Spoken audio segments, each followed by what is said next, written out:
Frères et sœurs, bonjour, bon sabbat, que la grâce et la paix de Dieu soient avec chacun de vous. Amen. Nous disons merci à l'Éternel. L'Église est remplie. Gloire à Dieu, gloire à Dieu.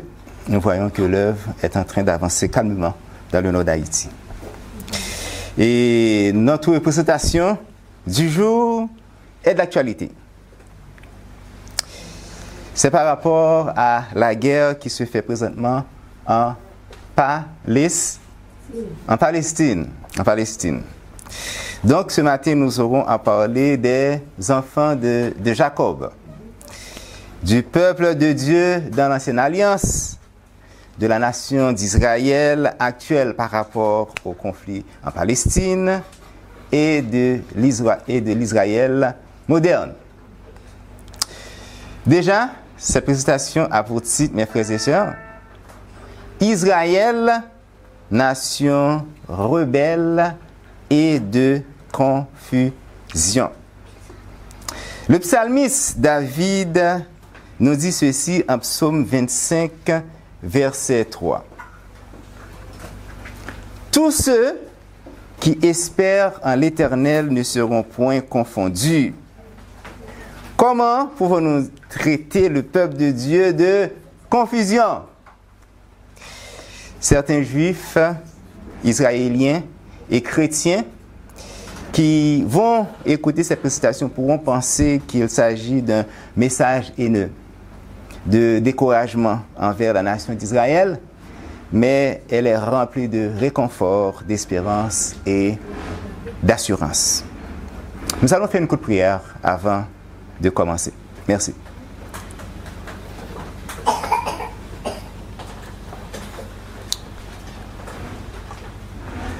Dans le Père Céleste, nous bénissons ton Saint-Nom et le nom de ton Fils Jésus-Christ qui nous donne accès auprès de toi. Maintenant, Seigneur Dieu, nous allons parler à tes enfants. Nous allons les parler de ton peuple, de l'Israël, Seigneur. C'est quoi il représente aujourd'hui, le moment que nous sommes ici, Seigneur Dieu, sur cette terre. C'est qui l'Israël? L'Israël est devenu quoi, Seigneur?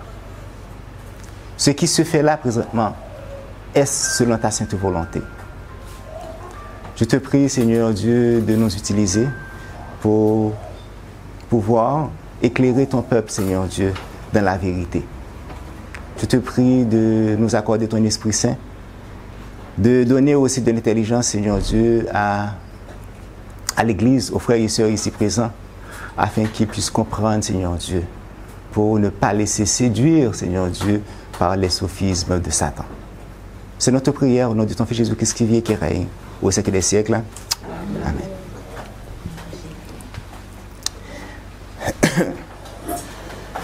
Dans les pages inspirées, c'est-à-dire la Bible, qui est l'Ancien et le Nouveau Testament, nous avons vu que la nation d'Israël a toujours effectivement été un peuple rebelle, confus et problématique, un peuple qui agissait constamment contre les principes de l'Éternel, notre Dieu. Est-ce que ce n'est pas vrai? Ce peuple était toujours porté à faire du mal. Il vivait dans la désobéissance permanente et suivait aveuglement ses dirigeants qui étaient majoritairement idolâtres. Comme vous devriez le savoir, sous le règne de Roboam, fils du roi Salomon, l'Éternel avait divisé en 2 royaumes les différentes tribus qui étaient au nombre de 12. À noter que la tribu de Lévi ne faisait pas partie de ces 12, mes frères et sœurs. Pourquoi? Parce qu'elle avait été choisie pour être au service de l'Éternel dans le sanctuaire. Eh bien, c'est cette division qui a donné naissance aux 2 royaumes. Le royaume de Juda au sud, avec 2 tribus, et le royaume d'Israël au nord, avec 10 tribus.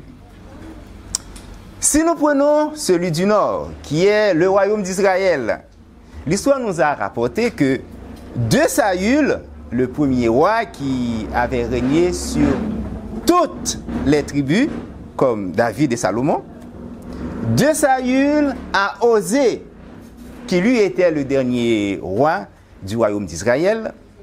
Cela fait en totalité 23 rois qui ont régné sur le trône d'Israël. De tous ces rois, mes frères et sœurs, il n'y avait que David et Salomon qui avaient été de bons rois. Même quand Salomon avait fait beaucoup de choses que l'Éternel n'avait pas approuvées, il avait quand même eu la sagesse de se repentir et mourir en paix avec son Dieu.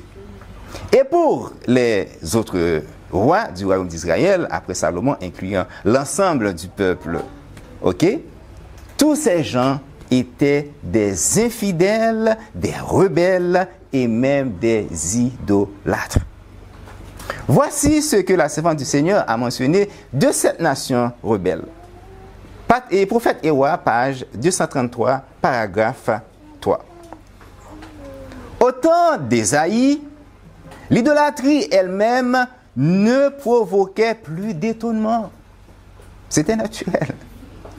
Voir Ésaïe 2, versets 8 et 9.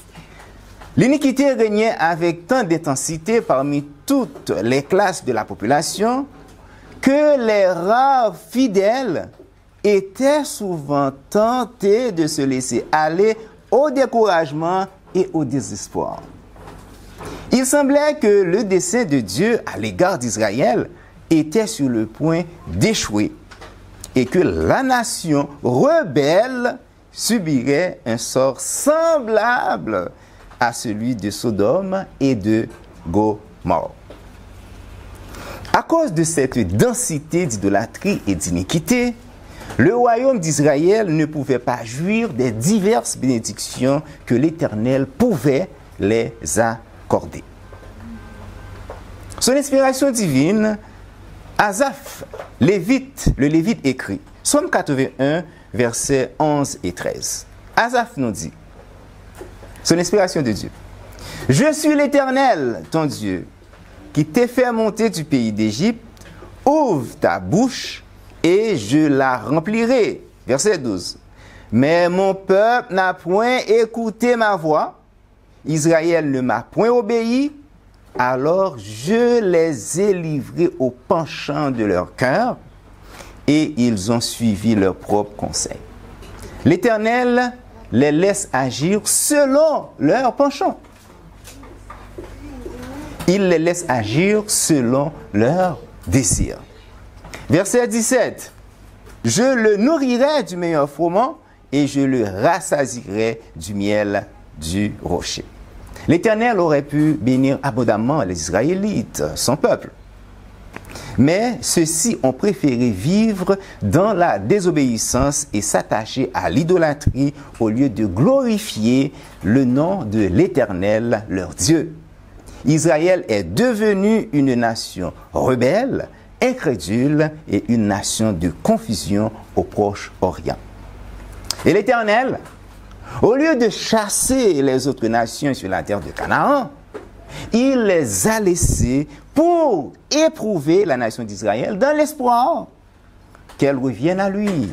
Juge 2, versets 20 à 3. Alors la colère de l'Éternel s'enflamma contre Israël et il dit, « Puisque cette nation a transgressé mon alliance que j'avais prescrite à ses pères, et puisqu'ils n'ont point obéi à ma voix, je ne chasserai plus devant eux aucune des nations que Josué laissa quand il mourut. C'est ainsi que je mettrai par elle Israël à l'épreuve, pour savoir s'ils prendront garde ou non de suivre la voie de l'Éternel, comme leurs pères y ont pris garde. » Eh bien, l'histoire nous a fait comprendre qu'Israël n'a jamais pris garde à la voie de l'Éternel, son Dieu. Verset 23. « Et l'Éternel laissa en repos ces nations qu'il n'avait pas livrées entre les mains de Josué, et il ne se hâta point de les chasser. » Alors, puisque les Israélites n'ont jamais pris conscience de leur état d'incrédulité, L'Éternel les ont châtiés et les emporta loin de la terre de Canaan, loin de la terre sainte. Vous n'êtes pas dignes de vivre sur cette portion de terre. À l'époque, l'Éternel avait utilisé Salmanéser, le roi d'Assyrie, un roi païen qui les ont emmenés en captivité. C'est ce que nous allons voir. 2 Rois 17, verset 6.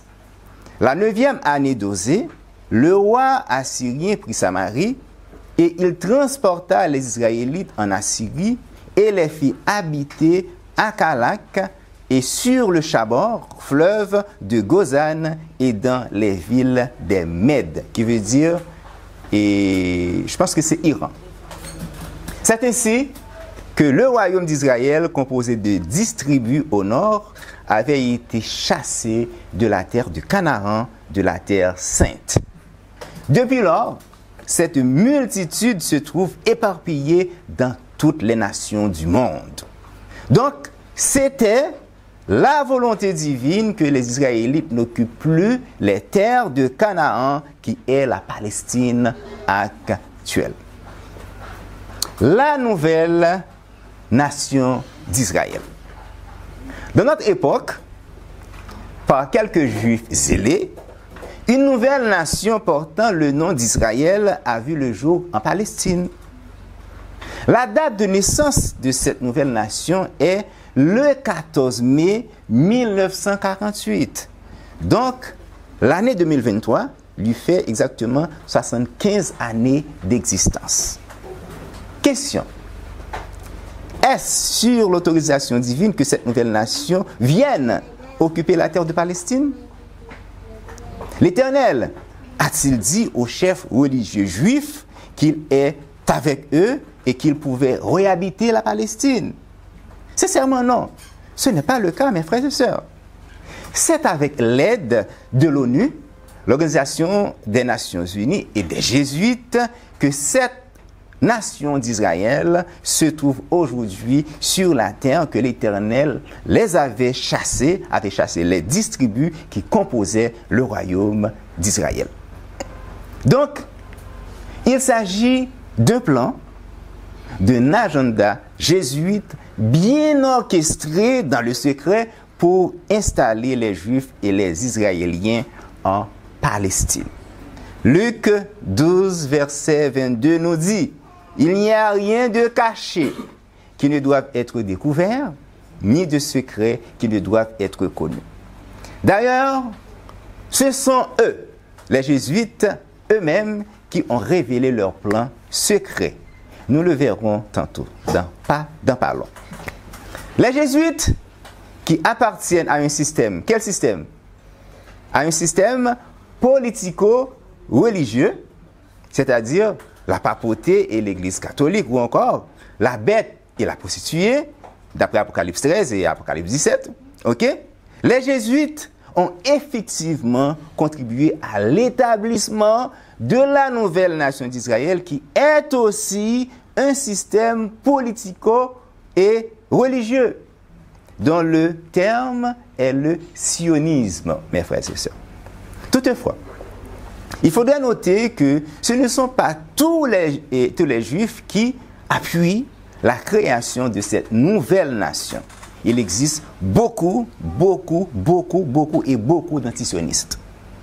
L'ONU, les jésuites et certains hommes puissants de la terre ont décidé de redonner aux Juifs et aux Israéliens une portion de terre en Palestine sans l'accord des Palestiniens. Des millions de chrétiens peuvent penser, dire et affirmer qu'il s'agit d'un agenda biblique, que c'est Dieu lui-même qui a fait cela dans le but de rassembler son peuple qui est dispersé parmi les nations. Mes frères et sœurs, vous pouvez être certains que ce n'est pas du tout le cas. C'est par rapport à cette pensée que les leaders religieux du monde évangélique, plus particulièrement ceux des États-Unis d'Amérique, appuient fortement le massacre de l'armée israélienne contre les Palestiniens. Ces leaders religieux appellent même à l'anéantissement complet de tous les non-juifs en terre sainte. Tous ces pasteurs, mes frères et sœurs, et leaders sont sous l'effet du vin de la grande prostituée de l'Apocalypse 17. Ils sont ivres et ont été malheureusement séduits. William James Guicard, sous-marinier anglais lors de la Première Guerre mondiale, qui était devenu par la suite un responsable financier de la mobilisation de 22 divisions de l'armée canadienne, a mentionné ceci dans son livre titré « Pawns in the Games », qui veut dire « des pions dans les jeux ». Il s'agit d'une déclaration d'Albert Pike, franc-maçon 33e degré. Monsieur Spike avait fait cette déclaration en 1871, 43 années avant la Première Guerre mondiale. La Première Guerre mondiale avait été déclenchée en 1814. Écoutons ce qu'il avait dit. Bravo, vous êtes informés. La Seconde Guerre mondiale doit être fomentée en profitant des différences entre les fascistes et les sionistes politiques. Cette guerre doit être provoquée pour que le nazisme soit détruit et que le sionisme politique soit assez fort pour instituer un État souverain d'Israël en Palestine. Il continue. Pendant la Seconde Guerre mondiale, le communisme international doit devenir assez fort pour équilibrer la chrétienté qui sera alors brisée et tenue en échec jusqu'au moment où nous en aurons besoin pour le cataclysme social final. Par cette guerre qui se fait en Palestine, nous voyons que nous nous approchons vraiment d'une catastrophe sociale. Nous continuons notre lecture. Là, M. Pike, Albert Pike, nous parle du déclenchement de la Troisième Guerre mondiale. Et en passant, nous devons absolument remercier frère Olivier qui nous a passé ses notes, les notes qu'il a présentées sur la guerre qui se fait présentement entre les Israélites et le Hamas. La Troisième Guerre mondiale doit être fomentée en profitant des différences causées par l'agenture, c'est-à-dire agents administrateurs, des Illuminati entre les sionismes politiques et les dirigeants du monde islamique. Déclaration qui a été faite en 1871, mes frères et sœurs. Si vous suivez les informations, vous devriez savoir que les différentes nations islamiques sont en train de s'unifier contre la nation d'Israël qui attaque les Palestiniens. Je vous rappelle que la nation d'Israël vole la terre des Palestiniens. Et la nation d'Israël détruise leurs maisons, leurs champs, et tue même des enfants, etc. C'est vraiment injuste ce qui se fait présentement en Palestine. Continuons. La guerre doit être menée de telle sorte que l'islam, qui veut dire le monde arabe musulman, et le sionisme politique, l'État d'Israël, se détruisent mutuellement. Alors partout, les citoyens obligés de se défendre contre la minorité mondiale des révolutionnaires extermineront ces destructeurs de la civilisation et la multitude désabusée du christianisme dont les esprits déistes sont dès ce moment sans boussole et sans direction anxieuse de n'idéal. Mais ne sachant où rendre son adoration, recevra la vraie lumière par la manifestation universelle de la pure doctrine de Lucifer. Mise enfin à la vue du public.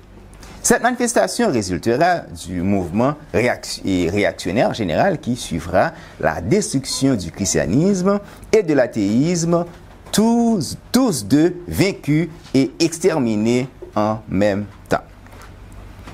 Dans ce texte, nous avons constaté que l'homme du péché, par son agent, avait longtemps dévoilé son agenda. La Deuxième Guerre mondiale a été provoquée, comme l'a annoncé le franc-maçon du 33e degré, qui est Albert Pike, en 1811. Et aujourd'hui, nous faisons face à la guerre qui se prépare entre le sionisme politique et le monde arabe.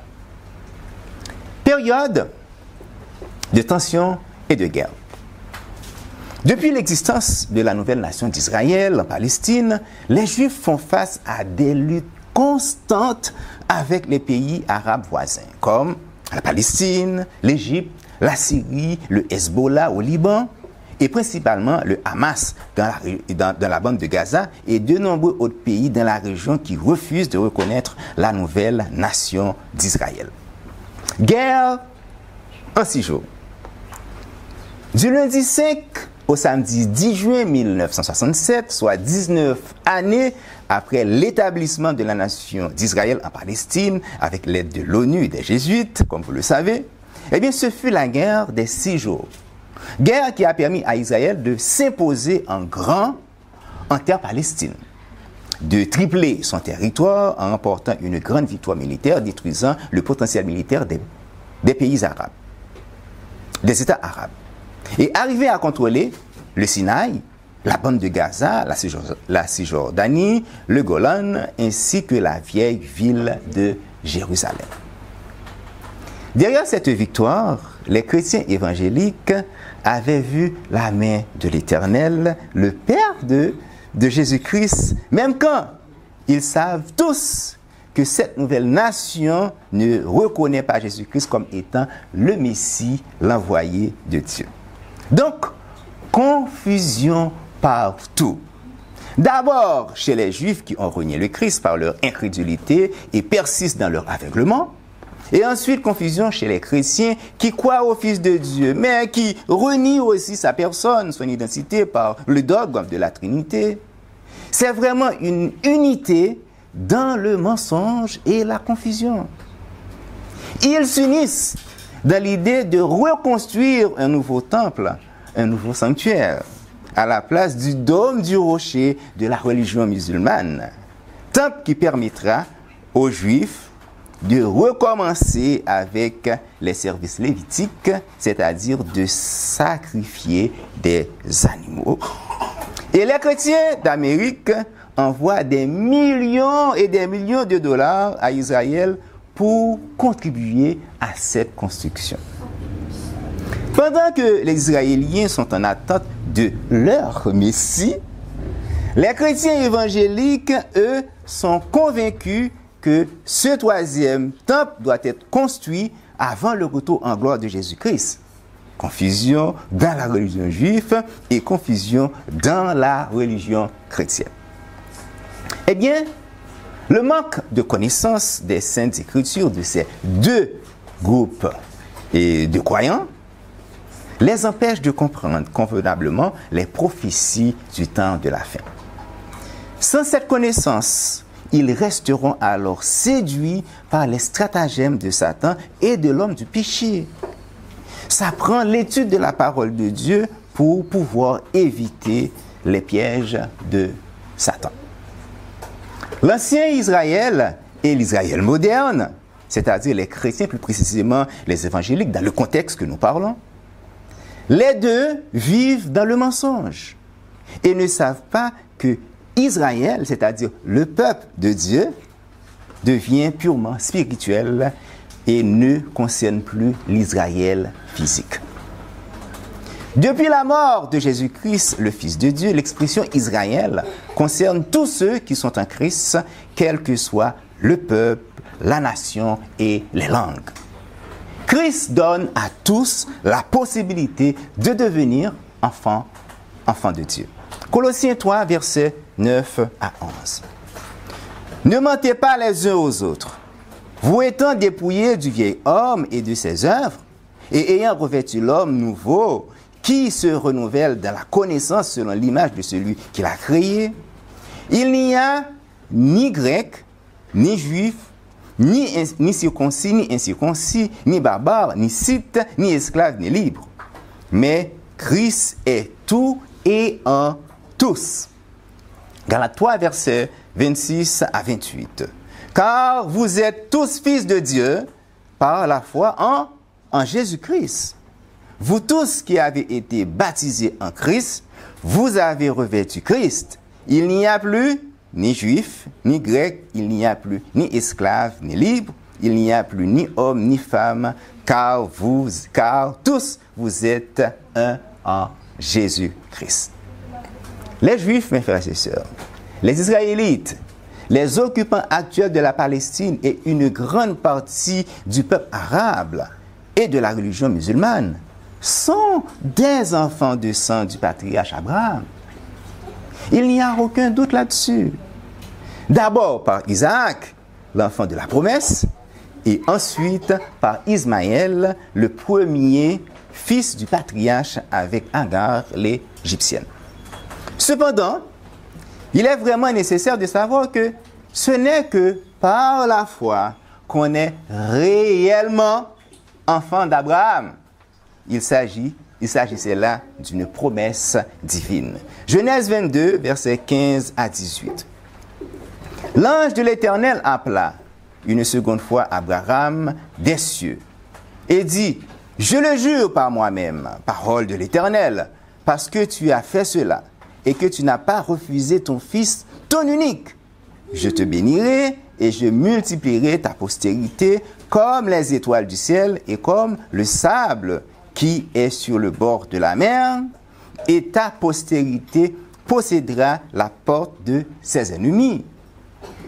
Toutes les nations de la terre seront bénies en ta postérité parce que tu as obéi à ma voix. » Notez, en ta postérité. Donc, par Jésus-Christ, nous qui étions autrefois païens, nous faisons partie de la postérité d'Abraham. Galates 3, verset 16. Or, les promesses ont été faites à Abraham, à sa postérité. De quelle postérité s'agit-il? D'Ismaël, d'Isaac, des 12 tribus? Lisons ceci. Il n'est pas dit « et postérité », comme il s'agissait de plusieurs, mais en tant qu'il s'agit d'une seule et à ta postérité, c'est-à-dire à Christ. Il s'agit de la postérité du Christ, dont nous faisons partie. Donc, les promesses qui ont été faites à Abraham nous concernent naturellement parce que nous sommes par la foi ses enfants. Avez-vous des doutes, mes frères et sœurs? Toujours dans le même chapitre, cette fois-ci, lisons les versets 7 et 9. Sachez donc que ceux qui ont la foi sont les enfants d'Abraham. Aussi l'Écriture prévoyant que Dieu justifierait les gentils par la foi, a évangélisé par avance à Abraham en lui disant « Toutes les nations seront bénies en toi ». C'est ça que nous avons lu tantôt en Genèse chapitre 22, verset 9. C'est pourquoi ceux qui croient sont bénis avec Abraham qui a cru. Notre foi en Christ nous permet de jouir les bénédictions que l'Éternel avait promis à Abraham et à sa postérité qui est Jésus-Christ. Relisons les versets 26 et 27 du chapitre 3 de Galates. Car vous êtes tous fils de Dieu par la foi en Jésus-Christ. Vous tous qui avez été baptisés en Christ, vous avez revêtu Christ. Êtes-vous en Christ, mes frères et sœurs? Amen. Eh bien, le verset 29. Et si vous êtes en Christ, vous êtes donc la postérité d'Abraham, héritier selon la promesse. Mes frères et sœurs, le manque de connaissance des Saintes Écritures et des prophéties bibliques du temps de la fin amplifie la confusion des Israéliens de l'Israël moderne. Cette ignorance les pousse à se battre dans le but de coloniser d'abord tout le Gaza, ensuite la Cisjordanie. Selon leur compréhension prophétique, s'ils ne récupèrent pas tous ces territoires, leur Messie ne viendra pas. C'est en ce sens que les Israéliens occupent aujourd'hui la plus grande partie des territoires palestiniens et ils le font dans le but de hâter l'arrivée de leur Messie. Donc, nous pouvons comprendre que la religion juive est à la base de la guerre qui se fait présentement en Terre Sainte. Maintenant, le début du conflit actuel en Palestine. Comment cela a commencé? Eh bien, le samedi 7 octobre 2023, le mouvement de résistance islamique Hamas, qui se trouve du côté de la Palestine, a lancé une opération nommée Al-Qod. Il s'agit d'une attaque surprise à plusieurs niveaux contre Israël, comprenant une série de tirs de roquettes et des infiltrations en Israël par voie terrestre, maritime et aérienne. Le Hamas a lancé cette opération suite à l'augmentation de la brutalité des colons israéliens envers les Palestiniens et à la prise de contrôle d'une mosquée qui se trouve à Jérusalem-Est, partie qui est occupée par l'armée israélienne.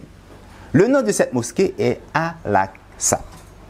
Il faut savoir, depuis la présence des Israéliens en terre palestine, le Hamas se donne pour mission de libérer les territoires palestiniens pris par la nation d'Israël.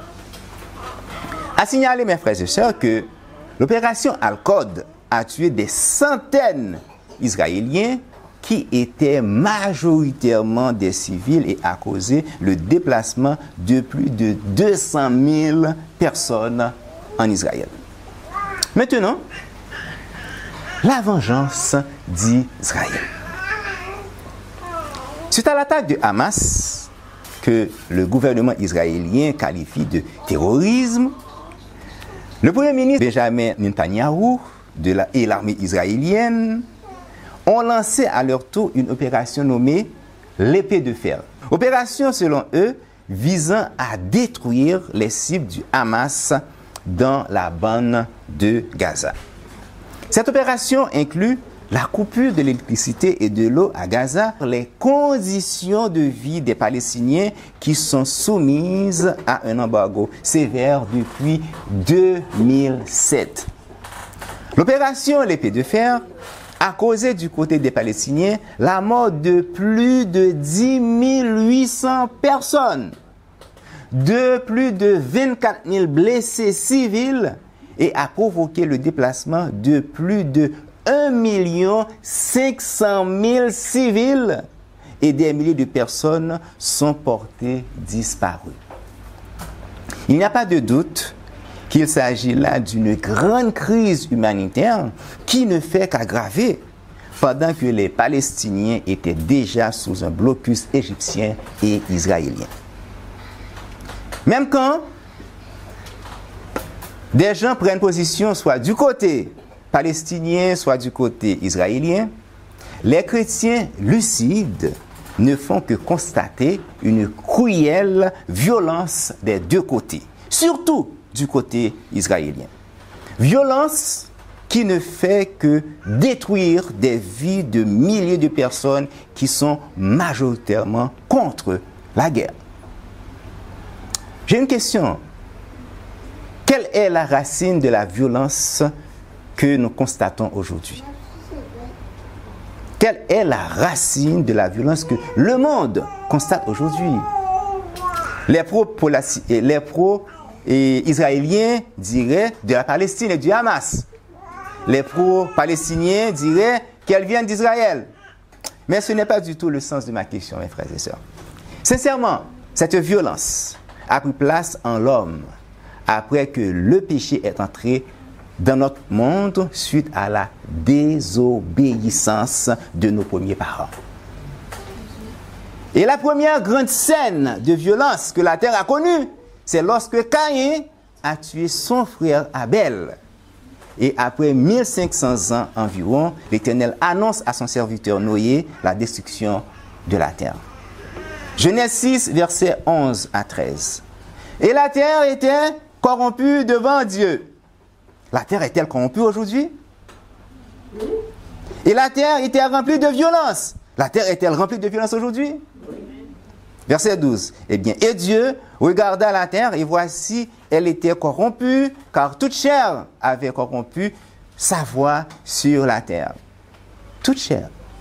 Et Dieu dit à Noé, la fin de toute chair est venue devant moi, car la terre a été remplie de violence par eux, et voici, je vais les détruire avec la terre. Et même après cette destruction, mes frères et sœurs, la race humaine n'a pas pris conscience pour se défaire de cet esprit de violence et de corruption. Au contraire, elle se rebelle davantage. Des enfants qui naîtront de Sem, de Cam, de Japheth, qui étaient les 3 fils de Noé.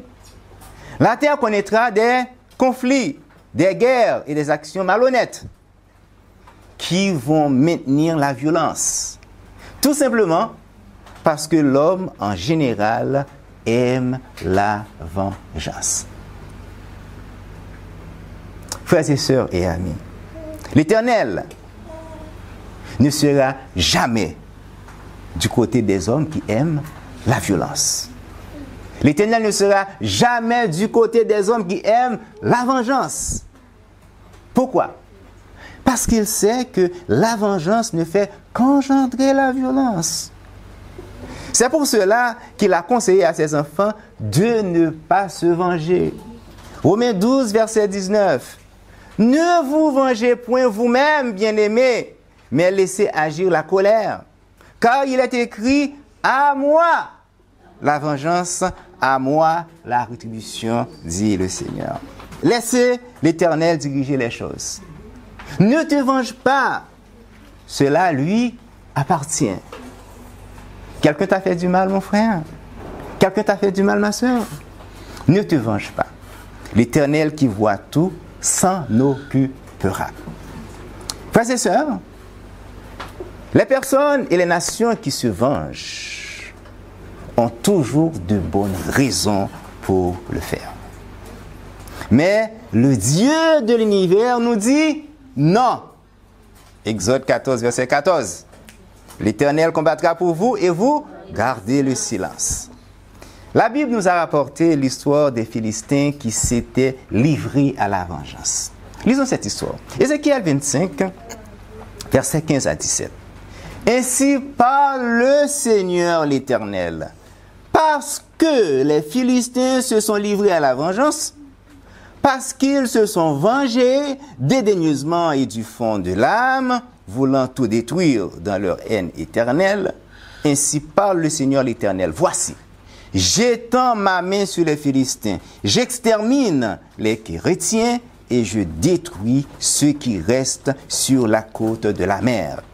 J'exercerai sur eux de grandes vengeances en les châtiant avec fureur.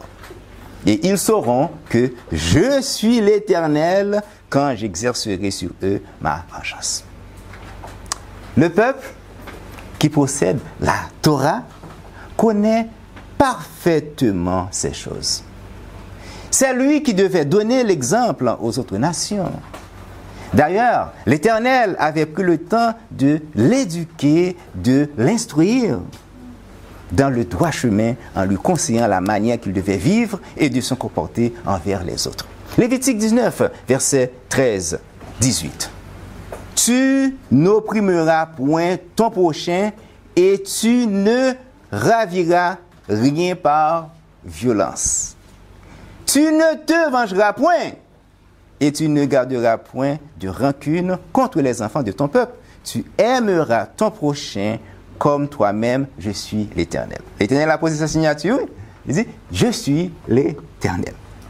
Les dirigeants de l'Israël moderne ne devraient pas se venger contre le mouvement de résistance islamique Hamas.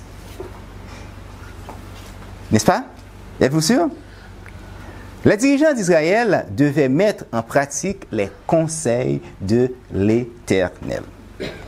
La raison pour laquelle je m'adresse à la nation d'Israël et non aux Palestiniens, c'est parce que ces valeurs se trouvent dans sa religion, dans la Torah. C'est l'Éternel, son Dieu, qui lui demande d'exercer en tout temps la paix, l'amour et la miséricorde. C'est vraiment bien malheureux que ces dirigeants n'ont pas eu la sagesse de faire confiance à la parole de Dieu. Que nous dit Jésus, le Fils engendré de Dieu? Celui-même que le peuple Israël a rejeté pour des raisons que nous connaissons tous. Luc 6, versets 26 à 28. Et Luc 6, versets 27 à 36. Je vous dis, à vous qui m'écoutez, aimez vos ennemis. Faites du bien à ceux qui vous haïssent. Bénissez ceux qui vous maudissent. Priez pour ceux qui vous maltraitent. Si quelqu'un te frappe sur une joue, présente-lui l'autre. Si quelqu'un prend ton manteau, ne l'empêche pas de prendre encore ta tunique. Donne à quiconque te demande et ne réclame pas ton bien à celui qui s'en empare. Versets 35 et 36. Aimez vos ennemis, faites du bien et prêtez sans espérer. Et votre récompense sera grande et vous serez fils du Très-Haut. Car il est bon pour les ingrats et pour les méchants. Soyez donc miséricordieux comme ton Père est miséricordieux. Si les dirigeants politiques et religieux juifs avaient la sagesse et le discernement d'accepter l'envoyé de Dieu, dont l'époque de sa première venue est clairement mentionnée dans le chapitre 9 du livre de Daniel, le monde connaîtrait sans aucun doute une nation d'Israël différente de ce que nous voyons aujourd'hui. Une nation qui serait motivée par l'amour de Dieu et du prochain. Une nation Israël qui serait motivée par la prédication de la bonne nouvelle du royaume de Dieu. À l'exception du roi David et du roi Salomon, tous les dirigeants politiques et religieux ont conduit la nation d'Israël à rejeter la grâce divine jusqu'à révolter contre le Messie, l'envoyé de Dieu, pour attendre un autre, un faux. L'Éternel voulait procurer la paix à son peuple Israël. Cette paix ne se trouve qu'en son Fils Jésus-Christ et il s'agit d'une paix éternelle. Cependant, il savait longtemps que son peuple allait rejeter et révolter contre cette paix. Jésus-Christ, chapitre 64, dernier paragraphe. Le Christ prévoyait que Jérusalem resterait obstinée et impénitente.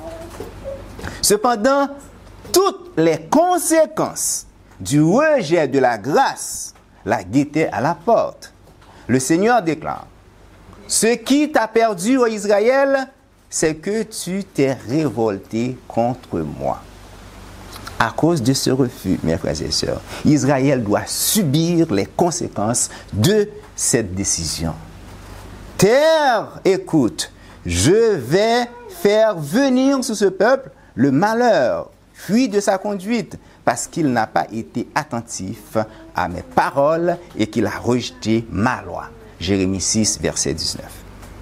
Et il en sera ainsi de toute âme et de toute nation qui suivront la même voie qu'Israël.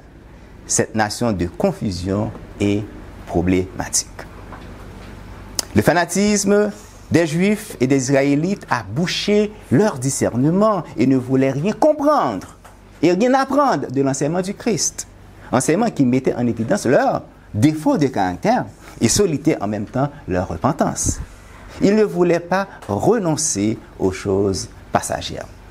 Aujourd'hui, les Israéliens, l'Israël moderne et les sionistes continuent à s'accrocher à un royaume terrestre.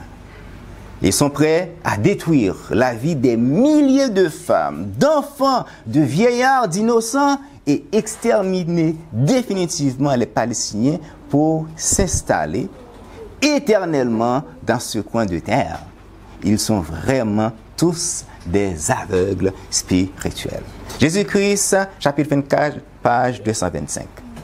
Combien de Christ désirait ouvrir à Israël les trésors précieux de la vérité en raison de leur aveuglement spirituel, on ne pouvait songer à leur faire connaître les vérités concernant le royaume. Ils restaient attachés à leurs croyances et à leurs vaines cérémonies, tandis que la vérité du ciel attendait d'être accueillie.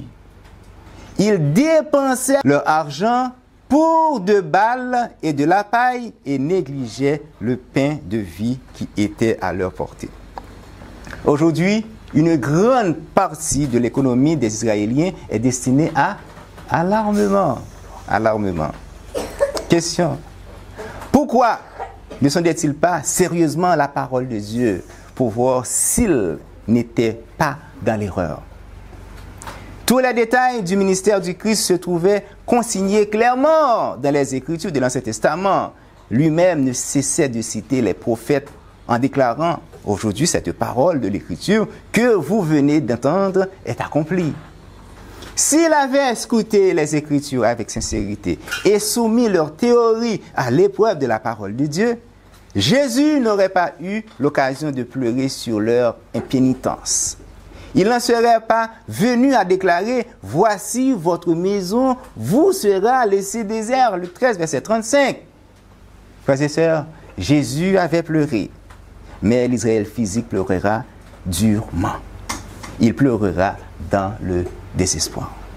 Les chrétiens évangéliques et la bête qui monte de la terre s'unissent pour supporter la nouvelle nation d'Israël dans sa dérive politico-religieuse. Les trois, c'est-à-dire l'Amérique, les chrétiens apostats et Israël, pensent qu'ils agissent selon la volonté divine, et tandis qu'ils ne font qu'exécuter l'agenda de l'homme du péché. La nation Israël persiste dans son refus d'accepter et de se plier aux principes divins. Dans son aveuglement spirituel, elle a rejeté l'aide divine au profit du secours humain.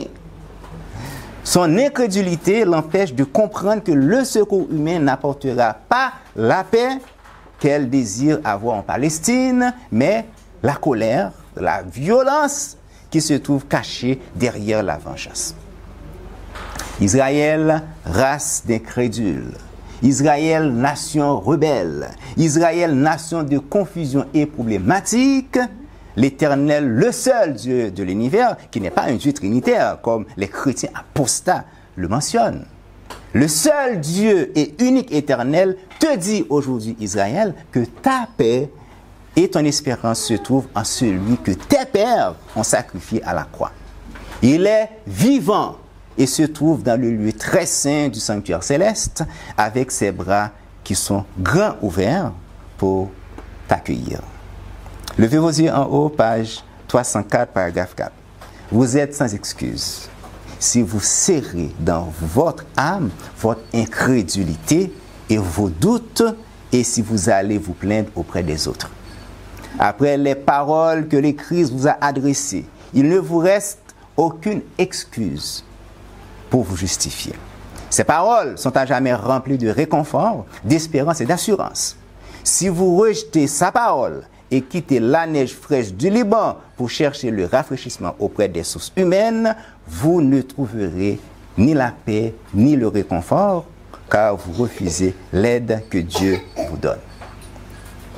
Israël, l'aide militaire des États-Unis d'Amérique ne t'apportera pas la paix et le réconfort que tu espères. En ce qui concerne nous, ici, dans cette assemblée, mes frères et sœurs, nous pouvons voir que nous entrions dans des temps de trouble. Le temps de détresse qu'a parlé le prophète Daniel dans son 12e chapitre arrive à grands pas. Très bientôt, très bientôt, les nations ne sauront quoi faire. La terre sera en bouleverse. Et vous le savez aussi bien que moi, que les puissances des cieux seront aussi ébranlées. Toutefois, nous allons terminer cette prédication, cette présentation, par une parole de Jésus, de notre Sauveur et Seigneur Jésus-Christ, parole qui se trouve dans Luc 21, verset 28. Luc 21, verset 28. Quand ces choses commenceront à arriver, redressez-vous et levez vos têtes parce que votre délivrance approche. Frères et sœurs, Maranatha, le Seigneur vient, et notre délivrance approche. Que le Seigneur vous bénisse. Amen. Amen.